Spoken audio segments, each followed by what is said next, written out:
mi clase a las 7, permítanme un segundo.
Muy bien, ahora sí me escuchan. Sí, licenciado. Firma. Listo, Lick, gracias. Fíjense que a mí me gusta empezar siempre con alguna frase, con algo para introducir el curso. Y esta me gustó mucho porque en realidad tiene que ver con el dinero. El curso de teoría y política monetaria eh, tiene mucho que ver con las finanzas, pero enfocado básicamente a lo que es dinero. No es lo mismo las finanzas personales, no es lo mismo las finanzas públicas, no es lo mismo las finanzas empresariales y no es lo mismo la parte monetaria, que es lo que vamos a hacer en este curso. Por supuesto que todo está relacionado, todo está bien íntimamente vinculado, pero cada una tiene su campo. Por ejemplo, si hablamos nosotros de finanzas empresariales, podríamos nosotros hablar de algunos indicadores de rentabilidad, de financiamiento, etcétera. Y en realidad eso tiene que ver con la empresa, no con la política monetaria. Si nosotros hablamos de cómo manejar usted sus finanzas personales, el ahorro, dónde invertir, cómo invertir, etcétera, pues alguna cosa miraremos aquí, pero en realidad son parte de las finanzas personales y casi no hay cursos de eso, sino que todo es con con algunos tips que uno va formándose y con las experiencias de la vida en las finanzas personales. Las finanzas públicas, por supuesto, que tiene que ver con el presupuesto general de ingresos y gastos de la nación. Entonces, ya es otra rama, es el curso que es prerequisito de esta clase. Y están las finanzas del sistema financiero. Ahí tenemos nosotros un poco de vínculo, sin embargo, el curso está enfocado a la política monetaria, al dinero. Entonces, cuando nosotros hablamos aquí de controlar el dinero para controlar el mundo, pues estamos hablando específicamente de billetes y monedas.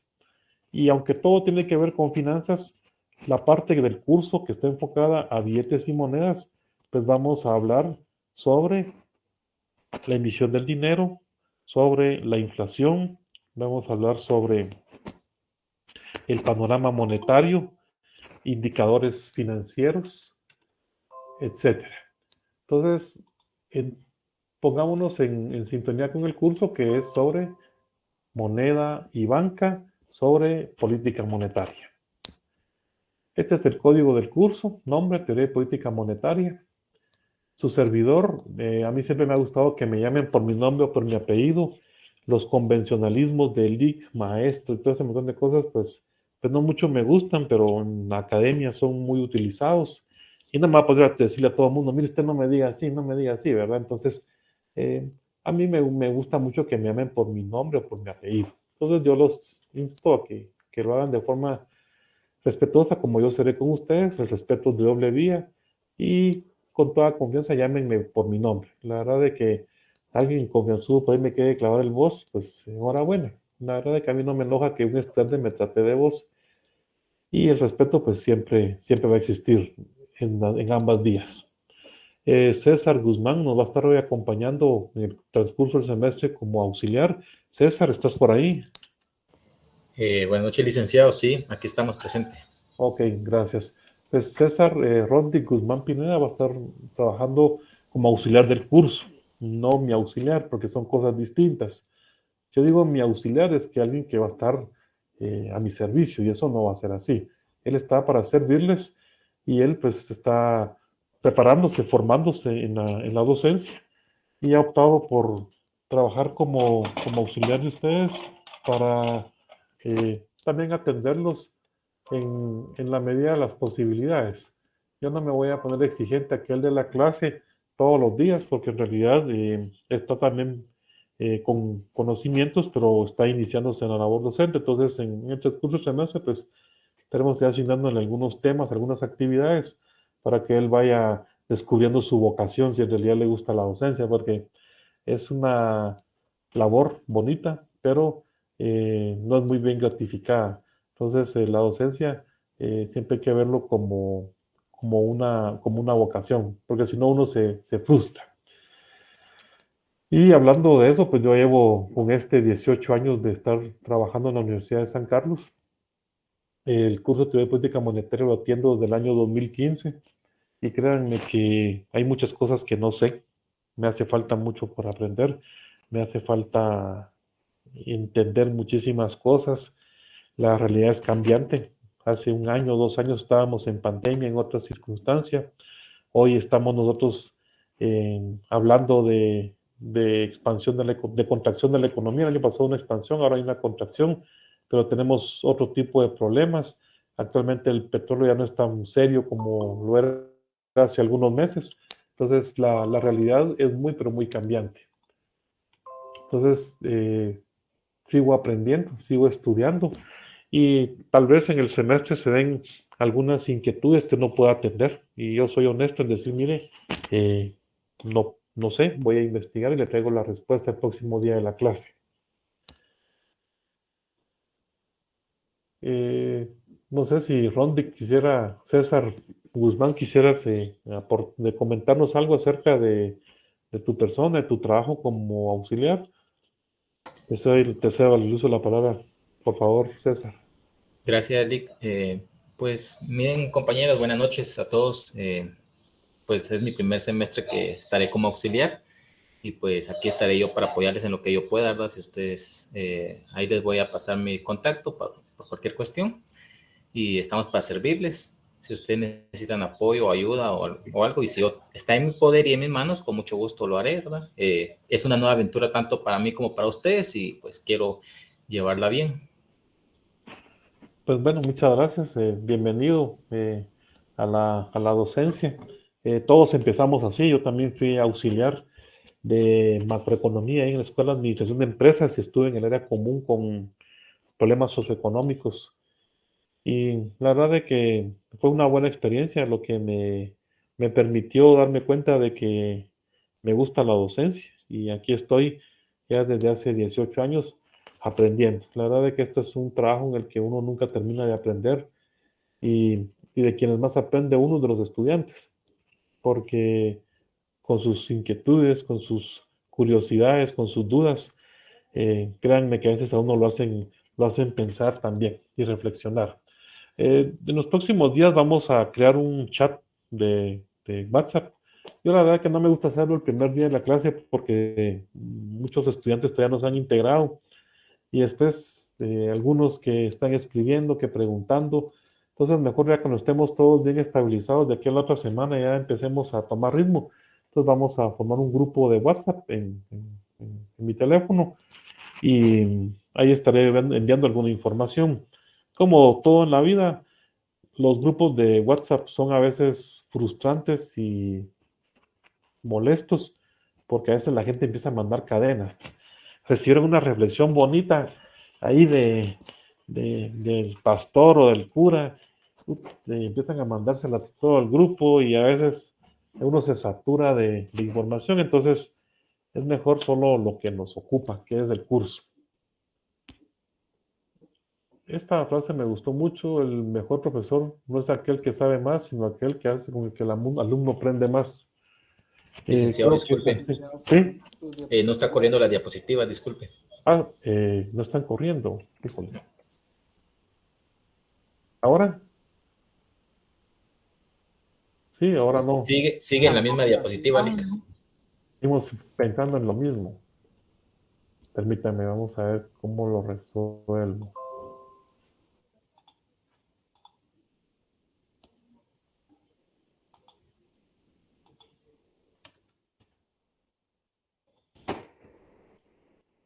Sí, con toda confianza, díganmelo cuando se presenten esos inconvenientes para que yo le pare un poco. Ustedes, si no, yo aquí me esposo hablando y de repente los estudiantes no están viendo lo que yo digo. ¿Hoy sí? Listo, Lick. Listo. Bueno, el contenido del curso así está integrado. Vamos a hablar de dinero y la economía, pero para entender los fenómenos monetarios, inicio yo por hablar de la inflación. Recuerden ustedes de que la política monetaria, su termómetro es la inflación. Así como va la inflación, así es el comportamiento de la política monetaria. En nuestro país, que el Banco Central maneja un esquema de metas explícitas de inflación, EMEI, Inflation Targeting en inglés, pues el ancla de la política monetaria en nuestro país es la inflación. Y pues no sé si aquí hay algún trabajador del Banco de Guatemala, pero si ustedes van al Banco de Guatemala van a encontrarse que ahí es la catedral de la inflación. Ahí todo gira en relación a lo que está pasando con la inflación. Si la inflación es por encima de la meta o por debajo de la meta, pues la política monetaria no se está aplicando de forma apropiada. Tienen que tomarse los correctivos, evaluar si son factores endógenos o factores exógenos, etcétera. Entonces, A mí me gusta siempre empezar a hablar en el curso de la inflación. Tal vez ya lo vieron en algunos otros semestres, pero el enfoque que yo le doy es a la inflación desde el punto de vista monetario, no desde el punto de vista del sector real.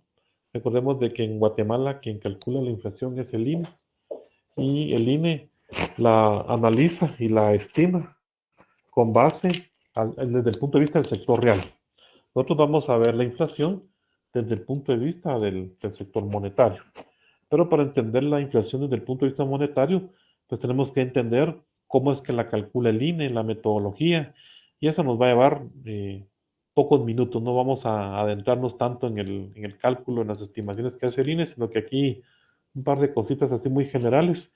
Vamos a hablar de la inflación importada, de la inflación subyacente, que el core inflation conoció en inglés. Entonces, son aspectos de inflación, pero son puramente monetarios.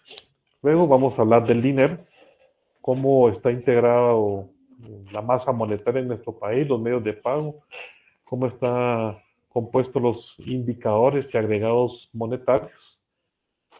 Posterior, en la segunda unidad, pues vamos a hablar de la banca, cómo es que funciona el sistema bancario en nuestro país y su diferencia con el sistema financiero, porque no es lo mismo un banco que el sistema financiero. La banca es parte del sistema financiero, pero no es eso, no es solo eso el sistema financiero. La legislación monetaria, pues no vamos a leer las 17, 18 leyes que hay con relación a la legislación monetaria de nuestro país, por lo menos cada uno, sino que entre todos vamos a repartirnos las leyes, y aquí en la clase pues vamos a comentar algunos aspectos importantes de las principales leyes financieras de nuestro país.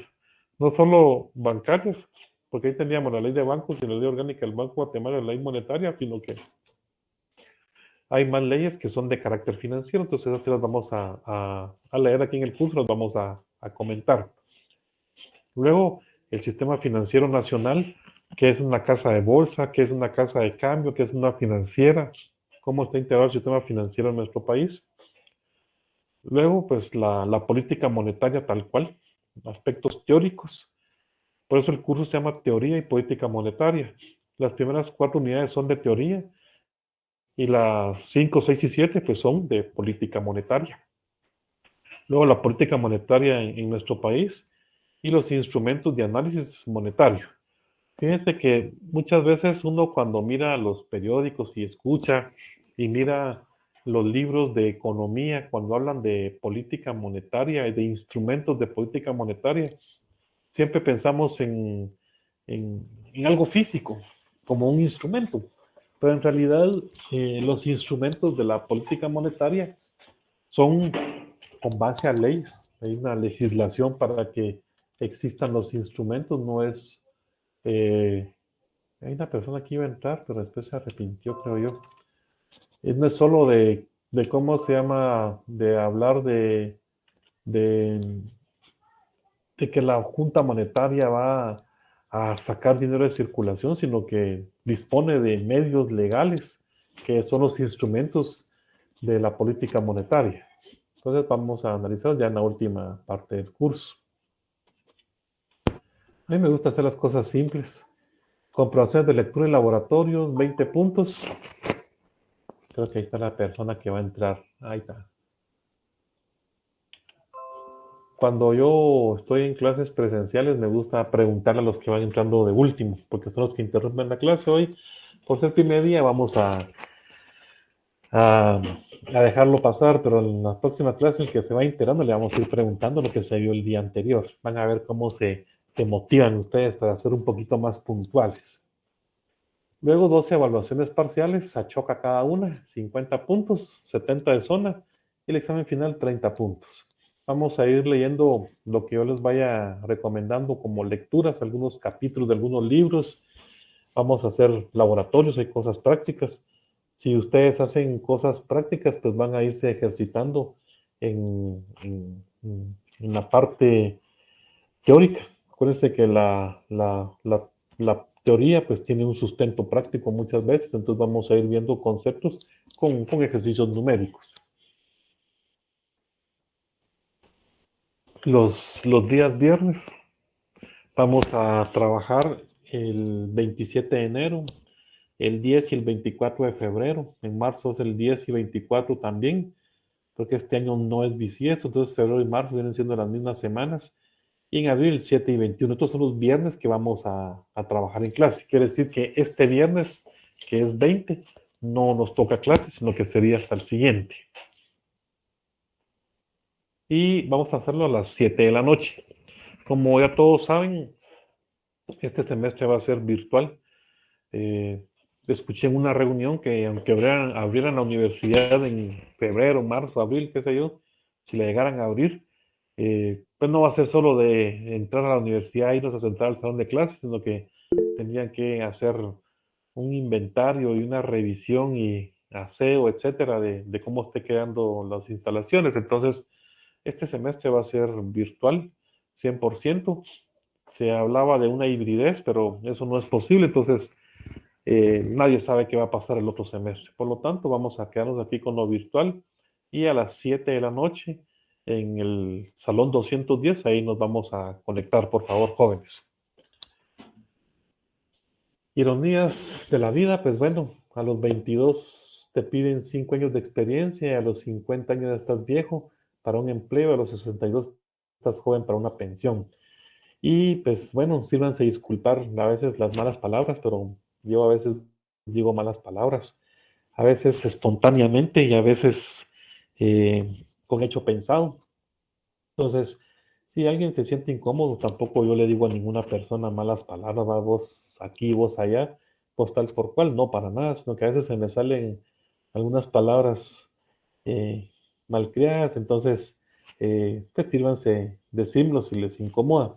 También me gusta contar chistes, pero aquí en la virtualidad, la verdad de que es, no se cuenta bien un chiste como cuando uno está personalmente, ¿verdad? Con los gestos, las miradas, etcétera. Creo que a veces se cuentan mejor los chistes. Entonces, hoy pues a veces les comento, pues desde vez en cuando se me hace una mi mala palabra, espero que se sirvan disculparme y me lo hacen saber si les molesta. Pues miren, hablando de dinero, pues este es el ciclo de la vida. Esperemos no caer en eso. Trabajas para ganar dinero, luego con ese dinero pagas tus cuentas, te quedas sin dinero, tienes que trabajar y que no se nos vaya la vida en eso. La verdad es que la vida no es solo trabajo, la vida también tiene muchas cosas bonitas y ustedes ahorita que están formándose, que están entrando a la juventud, muchos de ustedes, la mayoría me atrevería a decir, eh, la vida es bonita siempre y cuando tengamos equilibrio. La economía pues siempre lo que busca es el equilibrio. Y nosotros pues tenemos de aplicar la economía, tener equilibrio siempre en nuestras vidas. Ya vieron que la regla de oro de las finanzas personales dice no gastar más de lo que se gana. Entonces, evitar este círculo, trabajar solo para ganar dinero y pagar cuentas. Creo que el trabajo es parte de la vida, pero no lo es todo. Tampoco estoy diciendo que no trabajen, que estén ahí de vagos, pero sí todo en su justa dimensión. Están en la época de estudiar, entonces a darle con fe. Yo siempre se lo he dicho a los estudiantes, ustedes van a ser licenciados para toda la vida. Desde el día en que se gradúan, son licenciados y hasta el día en que se mueren. Hasta en la plaqueta, en la esquela sale, lamentamos el fallecimiento del licenciado fulano o de la licenciada fulana. Entonces, hasta ahí somos licenciados. Por lo tanto, vamos a sacrificar unos 6, 7, 8 años de nuestra vida para ser licenciados toda la vida. Entonces, es un esfuerzo que vale la pena. Y así como ustedes que son chicos de quinto año, pues ya están más adentro que afuera. Entonces, a darle con fe ya los últimos semestres. En la virtualidad, pues a veces me suele pasar y creo que aquí ya empezamos, pero a veces aquí son como las reuniones de espíritas, ¿verdad? Espiritistas. A veces me va a tocar a mí quién está ahí, cuál es tu nombre, no te podemos escuchar, tú nos escuchas a nosotros, ustedes me escuchan, ya en el principio, así estaba yo, entonces de repente vamos a terminar aquí como una reunión espírita y espero que no hayan espíritus muy malignos por aquí que me interrumpan la clase con tonteras. Ay, esto se me pasó. Perdón. Tenía una clase que había preparado, creo que bajé la que no debía. Permítanme un momento, esta es la parte introductoria.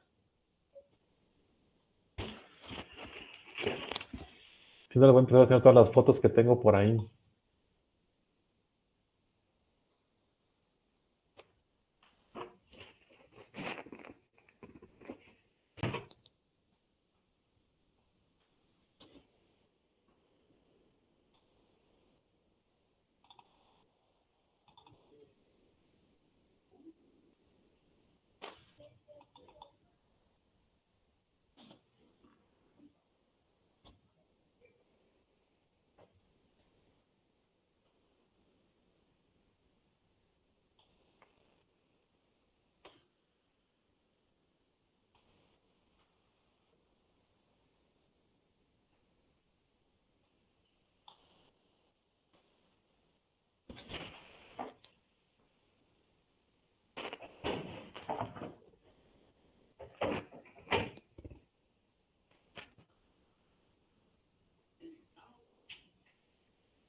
Entonces la tecnología no nos ayuda mucho.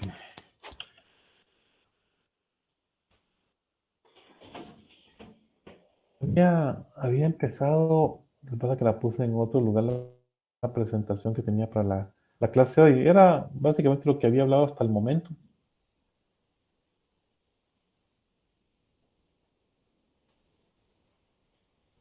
Vamos a ver.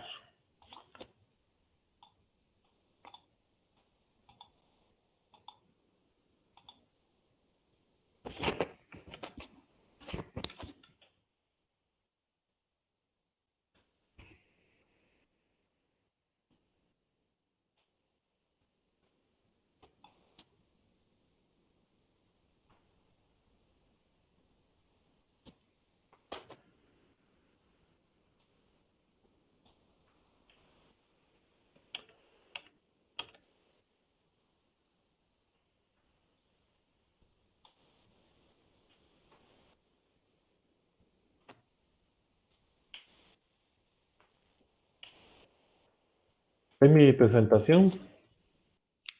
Sí, licenciado, sí se ve. Ok. Fíjate que uno cuando dice que estudia o que es economista, muchas veces la gente le hace preguntas. Y yo, pues a lo largo de la carrera, de mi vida como profesional, me han planteado esas dudas. Y pues un día me puse yo a escribirlas y dije, bueno, ¿qué es lo que he contestado regularmente? No sé si a ustedes les ha tocado eh, encontrarse con alguna de esas preguntas que son curiosas. Nosotros como estudiantes de las ciencias económicas y más de economía, eh, la gente, pues somos pocos, estamos en peligro de extinción. Entonces, ahí me pasa de que me hacen estas preguntas. Entonces yo se las traslado y me gustaría escuchar algunas respuestas de ustedes. La verdad es que lo mejor es que las personas pues respondan de forma voluntaria. No me gusta a mí estar señalando fulano, mengano. Primero porque muchas veces la gente no está conectada. Algunos están aquí conectados, pero no están poniendo atención. Están en su casa, viendo tele, comiendo, en fin, y solo conectan la computadora para que yo note que están ustedes presentes. La verdad es que ya no me estresa mucho eso porque el día del examen, pues ahí se empieza a ver quiénes estuvieron y quiénes no estuvieron. Y pues no me gusta compartir las diapositivas. Los exhorto a que le tomen screenshot a sus presentaciones y ahí vean armando sus diapositivas. Porque el examen pues lo hago de lo que hablo aquí en la clase y lo que se complementa con sus lecturas. Entonces prácticamente les estaré ayudando el examen. Entonces, si las personas están presentes, pues van a ir tomando algunas fotografías de las diapositivas y ahí van armando su presentación con lo que van poniendo atención en clase. Y también lo hago como una medida para que me pongan atención. La verdad es que nos pasa que algunas veces vamos a un curso de parte de la oficina y como van a dar diapositivas, como van a mandar las presentaciones, pues la gente en el celular va y viene, toma café, va al baño, etcétera. Y al final del curso, del evento, mandan las presentaciones. Usted llega a la oficina, tiene mucho trabajo atrasado, las guarda y ahí se quedan para eterna memoria. Ni puso atención ni lee las diapositivas. Entonces, aquí en mi caso, pues yo por lo menos espero de que me pongan un poco de atención y vayan ahí tomando fotos de las diapositivas. Entonces, la primera pregunta que les quiero plantear de las que han hecho los no economistas, ¿por qué el Banco Central no sale, le da dinero a toda la gente y disminuye la pobreza? Entiende que es una de las preguntas que me han hecho a veces. Pues no sé, me gustaría escuchar a algunos de ustedes y que me comenten algo de eso. A ver, Jairo. Buenas noches, licenciado.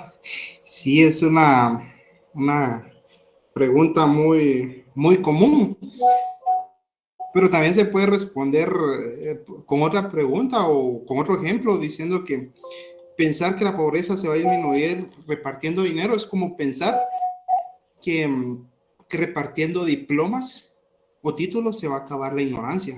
O sea, no funciona de esa manera.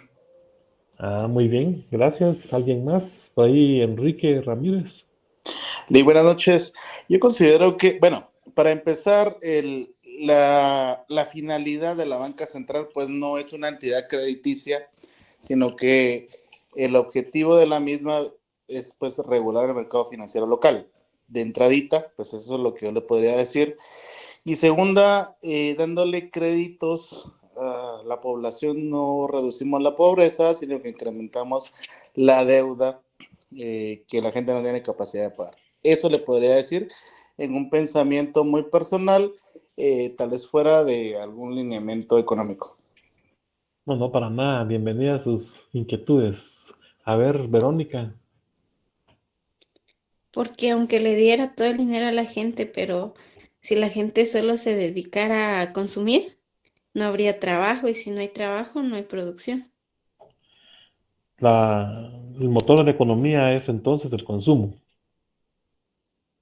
Ah, porque si no hay consumo, no hay producción. Si no hay producción, no hay trabajo.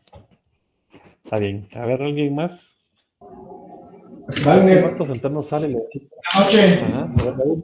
Buenas noches, Raúl. Bueno, hay que tomar en consideración que el Banco Central, bajo el concepto, se maneja que lleva un orden. Entonces, si me lo pregunta alguien que no estudia economía y me dice que por qué no le da dinero, le digo que en primer lugar la función del dinero solo es un instrumento de pago que tiene que llevarse un control dentro de una sociedad y que en este caso nosotros tenemos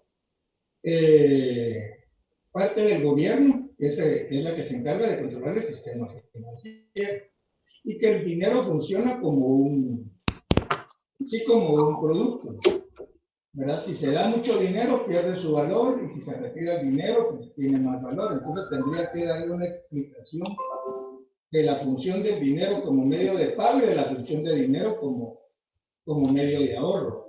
Pero yo trataría la forma de explicarle cuál es la función de los organismos financieros y cuál es la función del dinero, porque pensar que si toda la gente se va a hacer rica, si se va a disminuir la pobreza, porque se le da el dinero, es porque definitivamente no tiene muy claros los conceptos. Entonces habría que aclarar los conceptos para darle una mejor definición.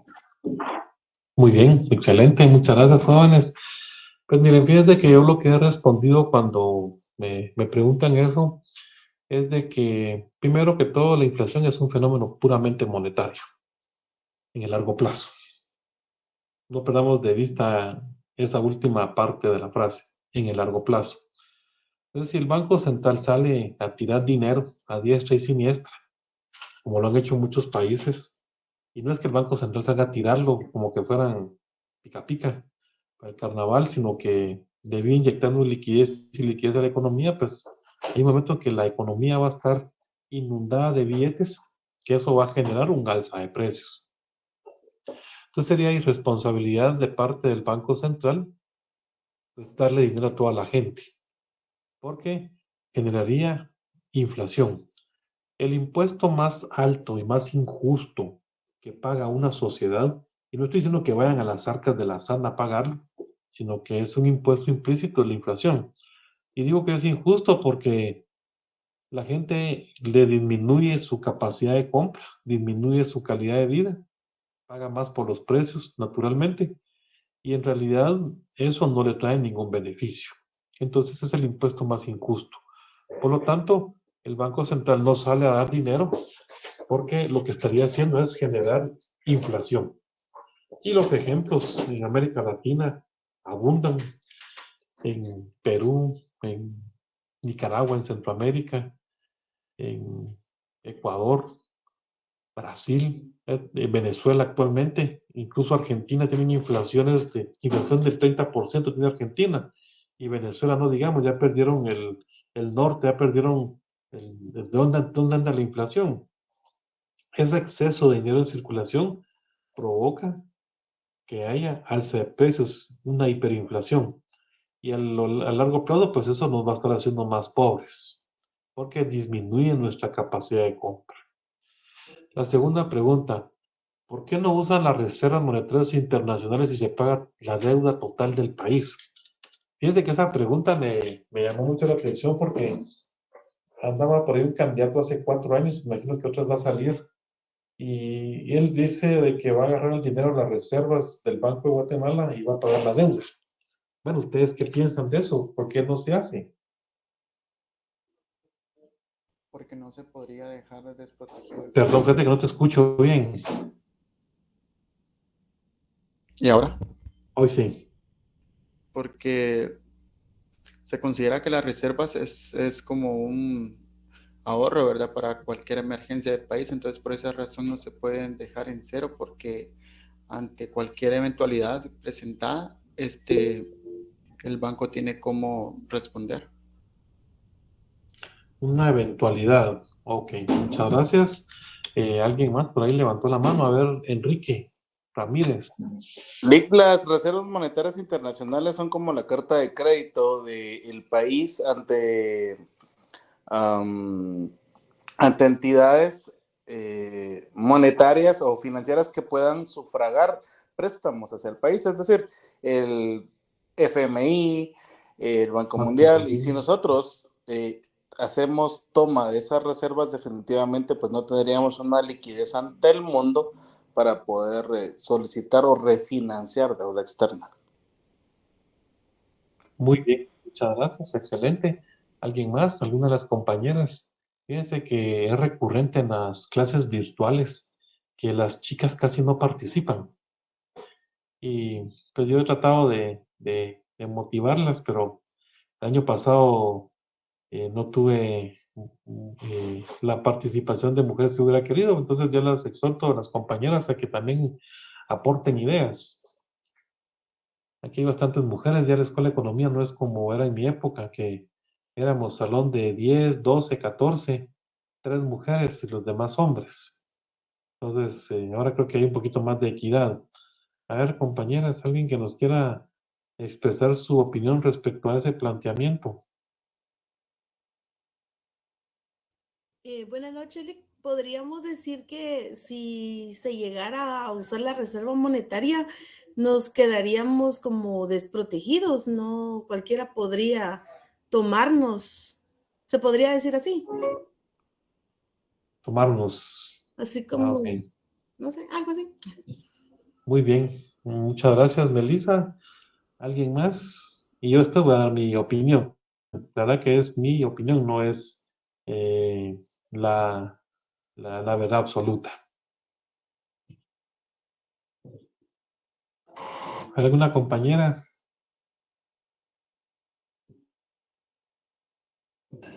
Buenas noches, Lick. Hola. Bueno, yo pensaría que, como normalmente lo hacen varias empresas, ¿verdad? Cuando cuando las crean como tal, no las crean con el propio dinero de los inversionistas, ¿verdad? Sino que lo hacen con dineros externos para siempre tener su reserva como tal, ¿verdad? Y usarlo bajo cualquier circunstancia de emergencia únicamente, ¿verdad? Prácticamente es como su aval, ¿verdad? Su aval interno. Eso pensaría yo de esa reserva del país. Muy bien, excelente, chicos, muy amables. Qué bueno que hubo participación. Fíjense que, claro, primero que todo, ¿de dónde salen las reservas? Hoy ubiquémonos en economía internacional, en el curso. La balanza de pagos, esto no es un secreto. La balanza de pagos la va armando el Banco de Guatemala como un rompecabezas. Y empieza por las reservas. Exportaciones, importaciones, remesas, servicios, etcétera. Va armando ahí el rompecabezas. Y la cuenta de regularización es errores y omisiones. Entonces quiere decir de que de acuerdo al comportamiento de las reservas, así va a ser el saldo de la balanza. Como las reservas tienen un saldo de contrapartida. O sea, si el saldo de la balanza es positivo, las reservas tienen saldo negativo y es igual a cero la balanza. Pero las reservas, como son cuenta acreedora, con un saldo negativo aumentan y con un saldo positivo disminuye. Estamos bien con esa lógica contable. ¿Qué es lo que provoca que aumenten las reservas? El Banco de Guatemala. Y a veces les han dicho a los estudiantes que no tiene oro, pero sí tiene oro. Ustedes pueden verlo en los estados financieros del Banco de Guatemala, en el balance general. Sí tiene oro y tiene oro depositado en cajas de seguridad en bancos de Estados Unidos. Y el oro pues tiene un precio de referencia internacional, la onza de oro Troy. Entonces esa onza de oro pues si aumenta el precio, pues las reservas en oro pues van a aumentar y viceversa. También las remesas aumentan las reservas. Pero ¿y cómo van a decir ustedes si la remesa llega para Juan Pérez, no llega para el Banco Guatemala?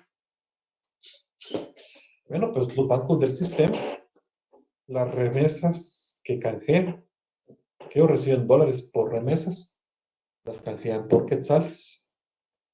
Pero hay un momento que no van a tener suficientes quetzales en sus bóvedas. Entonces tienen que ir al Banco de Guatemala a dejar dólares de que les den quetzales, ¿verdad? Entonces es como van aumentando las reservas. Las reservas lo que le dan a un país es una posición de credibilidad frente al sector externo. Un inversionista. Y, ojo, tiene que haber una coordinación entre política monetaria y política fiscal. Vamos a ver en el transcurso del semestre. Pero, ojo, viene el Ministerio de Finanzas y emite bonos en dólares. Emite bonos en dólares. Un inversionista que está en Estados Unidos quiere comprar bonos del gobierno, bonos soberanos de la República de Guatemala, en dólares. Y él primero se va a fijar en la tasa de interés y en el plazo. Pero también va a ver si ese país de donde salieron los bonos que él va a comprar tiene la capacidad de pagarle. Porque si es un país que puede caer en impagos, ¿para qué le va a comprar? ¿Para qué va a correr riesgo? Y si va a correr ese riesgo, pues va a exigir una tasa de interés más alta. Entonces las reservas le dan una posición respecto al sector externo, de credibilidad a un país. También pensemos en un productor, un empresario que va a traer maquinaria desde Alemania para Guatemala o desde China. Y entonces es una máquina muy especializada que la manda a hacer. Vale 8 millones de dólares, 13 millones de dólares. En Alemania y en China no le van a aceptar quetzales. Le quieren a pedir dólares. Y entonces, como no conocen y como todo es en línea y no conocen al que va a comprar la máquina, de repente Entonces empiezan a investigar, bueno, y este cliente que mandó a hacer esta máquina, ¿de dónde es? Ah, de Guatemala. ¿Cuánto vale la máquina? $8 millones. ¿Será que en ese país tienen para pagar? Porque si mandan a hacer esto y después no me quieren pagar, yo no voy a aceptar su moneda, ¿va? Yo quiero dólares o euros. En el mejor de los casos, dólares, ¿va? En Europa. Entonces, o el chinito va a pedir dólares, ¿verdad? Entonces, es un país que tiene un buen nivel de reservas, que así manejan dólares, que la gente tiene fácil acceso a los divisas. Porque eso es muy importante. Si un banco central tiene suficientes reservas, quiere decir que la población va a tener acceso a esas reservas. O sea, usted no va a tener que hacer ningún trámite especial, sino que simplemente desde su cuenta en quetzales va a poder comprar dólares. Pero si el Banco Central no tiene suficientes reservas, usted como usuario, como persona de a pie, no va a poder comprar suficientes dólares.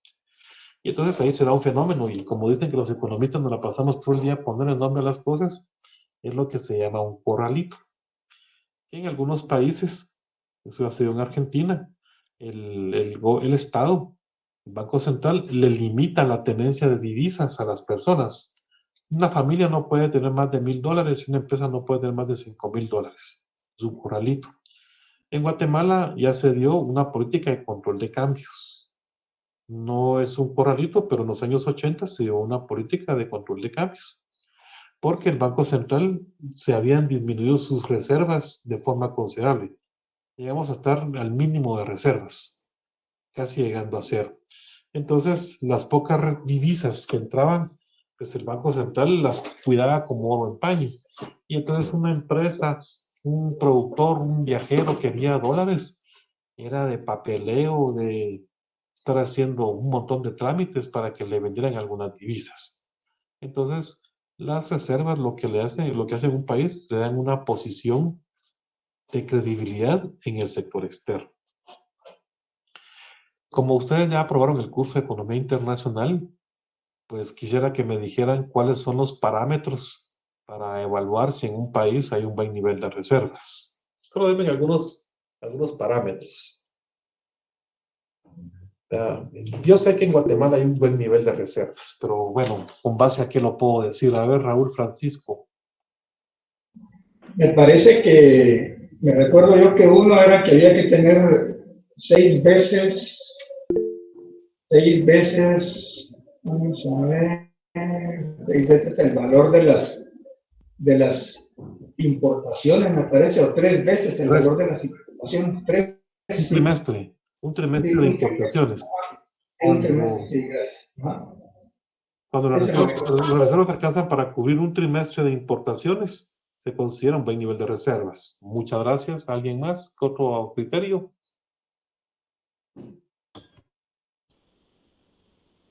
Son 3.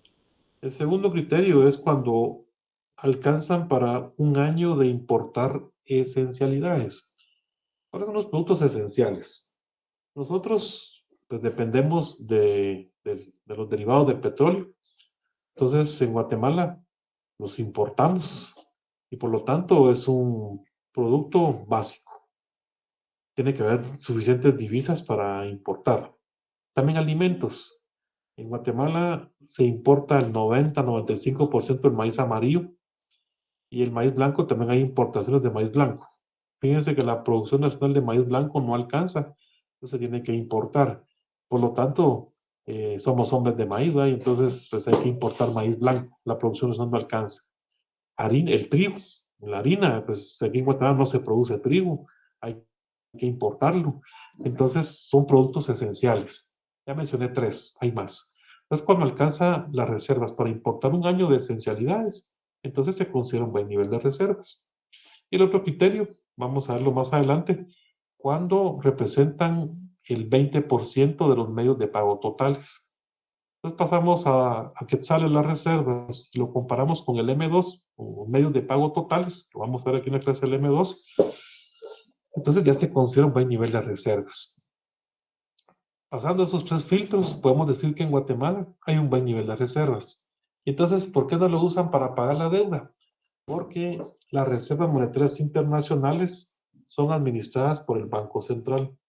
el Banco Central tiene autonomía, tiene independencia. No puede venir el gobierno y agarrar dinero de las reservas, ir a pagar, ir a gastar. Porque si no, imagínense, los políticos ya hubieran hecho una piñata de las reservas. Entonces, el Banco Central tiene autonomía, tiene credibilidad y las administra. Por supuesto que en hechos de calamidad pública como la pandemia, y Dios nos guarde de otra, como un terremoto, maremoto, tsunami, etcétera. Entonces, el Congreso de la República con mayoría calificada puede emitir una ley y, bueno, agarrar dinero de las reservas. Porque eso lo puede, el Congreso de la República tiene la potestad para hacerlo. Entonces, el nivel de reservas no se utiliza para pagar la deuda externa del país porque es un activo del Estado que administra el Banco Central.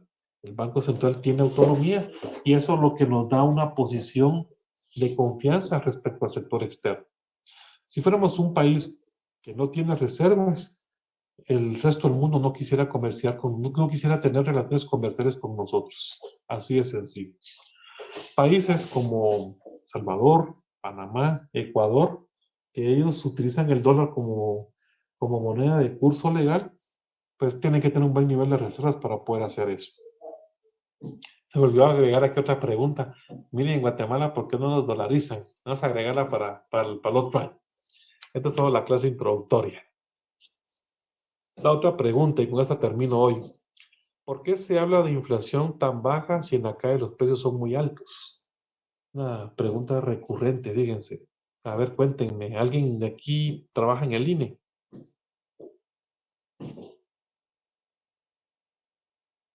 Ya sé, aquí uno pregunta quién trabaja, nadie trabaja. ¿Quién tiene? Nadie tiene. ¿Quién puede? Nadie puede.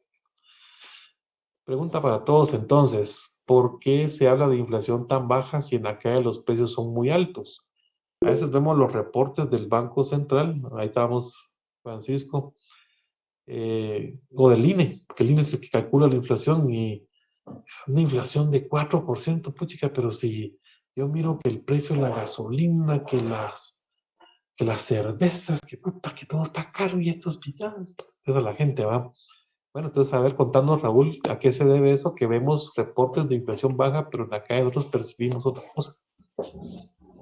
Bueno, aparte de las malas lenguas que dicen que el INE manipula los datos, vamos a dejar eso por un lado. Ahora el tema político. Sí, bueno, el INE se basa en una canasta básica, 34 productos, me parece que tiene la canasta.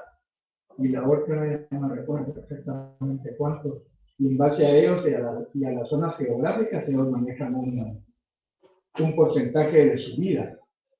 Y acá en la capital posiblemente, o las personas donde estén, pueden ver que lo que ellos compran, posiblemente el producto que ellos compran, ha subido de precio. Y esa es la relación que la persona hace con la tasa de inflación. Por ejemplo, yo en mi caso, yo hago mis propias conjeturas entre lo que yo compro y lo que reporta el Banco de Guatemala como la inflación de un 9.74, digamos un 10%. Ese era el 2022. Sí, a mi criterio, los precios estuvieron más altos, pero seguramente tal vez habrán productos que no están ahí. Eso es lo que pienso yo, ¿verdad? Muy bien, muchas gracias. Pues miren, en Guatemala quien calcula la inflación es el INE, no es el Banco de Guatemala, es el INE. El INE tiene una metodología que lo hace con base al IPC. Creo que por ahí les habrán hablado en algún curso anterior al mío sobre el IPC y la metodología que es un método de índice tipo, de números índice tipo Las Peiras.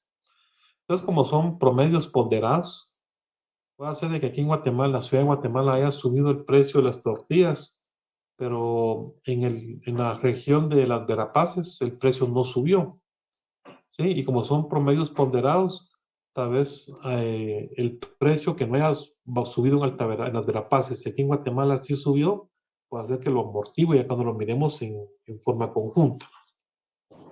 También se da el caso de algunos productos que el INE, como los cotiza en decadías, puede hacer que el precio de producto suba durante los últimos 10 días del mes y como ellos van a hacer una cotización de cada días, le asignan una ponderación baja a ese incremento en los últimos 10 días del mes y ese precio, ese incremento se puede ver reflejado en el siguiente mes.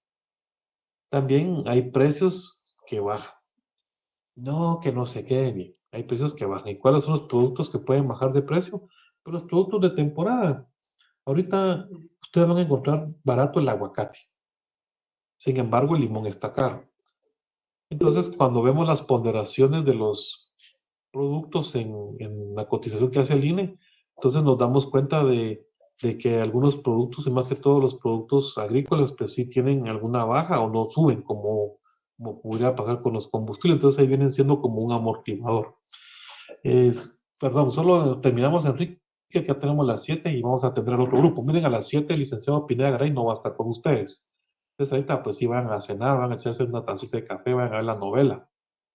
A ver, Enrique. Dos cosas.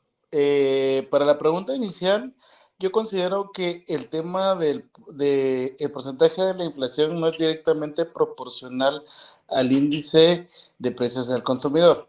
Primera, como premisa. Segunda, tocando el tema puntual de los productos estacionarios o de los productos de demanda alta, podemos, bueno, en mi caso pudiese decir yo, ok, en diciembre el tomate se va a los cielos. ¿Por qué? Porque es temporada de tamales, por decirlo así.